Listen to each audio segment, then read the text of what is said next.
Imagine standing on the deck of a warship in the middle of the sea. Suddenly, a stream of blazing liquid shoots toward your fleet. The flames don't disappear when they touch the water.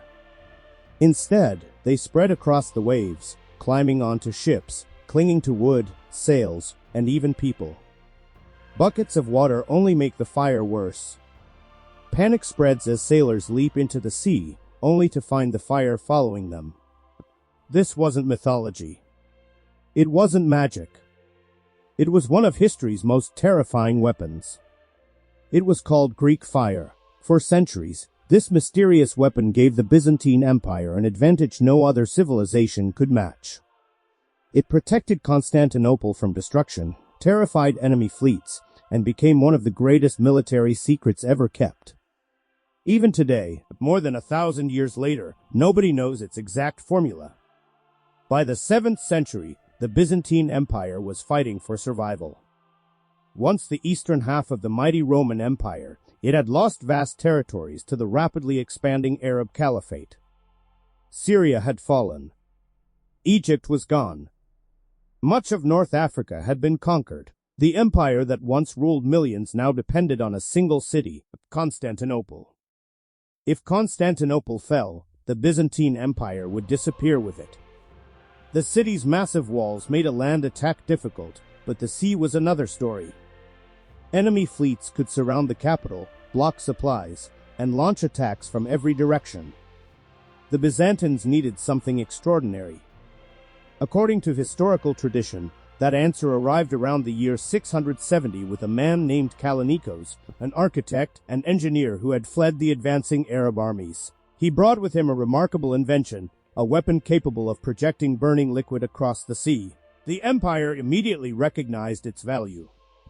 Workshops inside Constantinople began producing the mysterious substance under strict imperial supervision. Only trusted craftsmen knew how to make it, and the formula became one of the state's most closely guarded secrets. No surviving document tells us exactly what Greek fire contained. Historians believe it may have been made from petroleum or naphtha mixed with substances such as pine resin, pitch, sulfur, or quicklime. But no one knows for certain. Every recipe proposed today is only an educated guess. What made the weapon so terrifying wasn't just the liquid itself, it was how it was used. Byzantine warships, known as dromons, carried large bronze tubes mounted near the bow. Heated under pressure, the burning liquid was forced through these tubes and blasted toward enemy ships in a roaring stream of flame. To those watching from across the water, it must have looked like dragons breathing fire. The first great test came during the Arab siege of Constantinople in the late 7th century. Confident in their superior numbers, enemy ships moved into position to blockade the city. Then the Byzantine fleet sailed out. As the two navies approached, jets of blazing fire erupted from the bronze siphons mounted on the imperial ships. Flames spread across the water, engulfing enemy vessels.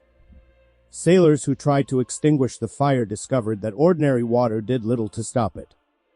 Panic spread through the fleet, and ships that had arrived expecting victory turned away in fear. Constantinople survived. But the greatest challenge came only decades later. In the year 717, another enormous army and fleet surrounded the city. This time, the siege was even more dangerous. By land, thousands of soldiers surrounded Constantinople's famous walls. By sea, powerful fleets attempted to seal the Bosporus and starve the city into surrender. Everything depended on the defenders. Once again, the Byzantine navy sailed into battle. Greek fire erupted across the sea, setting enemy ships ablaze. Combined with the city's formidable defenses, harsh winter conditions, famine, and determined resistance, the attacking forces were ultimately forced to abandon the siege. Many historians consider this one of the most important defensive victories in medieval history. Greek fire was not the only reason Constantinople survived, but it played a crucial role in the city's defense and helped preserve the Byzantine Empire for centuries longer. From then on, the weapon became legendary. Its reputation alone frightened enemies. Commanders knew that facing the Byzantine navy meant risking a fire that seemed impossible to escape. Sometimes the mere possibility that Greek fire might be used discouraged naval attacks before they even began. The Byzantine government guarded the formula with extraordinary care. Production remained under imperial control. Knowledge of the weapon was passed only to a select few. According to later traditions, revealing the secret to foreigners was considered an act of treason punishable by death. This secrecy became one of the weapon's greatest strengths. Other civilizations possessed oil, sulfur, and flammable materials, yet none succeeded in reproducing Greek fire exactly. Whether because they lacked the complete formula, the delivery system, or the manufacturing techniques, the Byzantine monopoly remained intact for centuries. But no secret lasts forever. As the Byzantine Empire weakened through political struggles, economic decline, and repeated wars, maintaining the complex system required to produce Greek fire became increasingly difficult. Then came the catastrophe of 1204. During the Fourth Crusade, Crusaders captured and looted Constantinople itself. Shipyards were destroyed, workshops were damaged, and much of the empire's military infrastructure collapsed. By the time the Byzantines regained their capital decades later, the world had changed. Gunpowder was spreading across Europe and Asia. Cannons gradually replaced older methods of siege warfare. The once feared weapon that had dominated the seas for centuries slowly disappeared from history. When the Ottoman Empire launched its final siege of Constantinople in 1453, contemporary accounts make little or no mention of Greek fire. Whether the formula had already been lost or the empire simply lacked the ability to produce it remains uncertain. Either way, the secret vanished. Today, historians continue to debate exactly how Greek fire worked.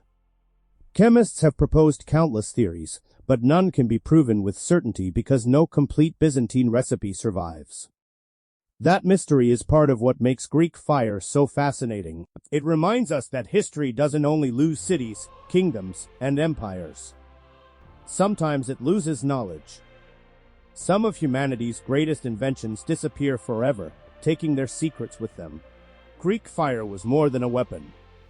It was the product of science, engineering, and careful secrecy. It helped defend one of history's greatest cities during its darkest moments and became a symbol of Byzantine ingenuity. The flames that once burned across the sea have long since faded. But the mystery of the fire that could burn on water continues to captivate the world, reminding us that even the greatest discoveries can be lost to history.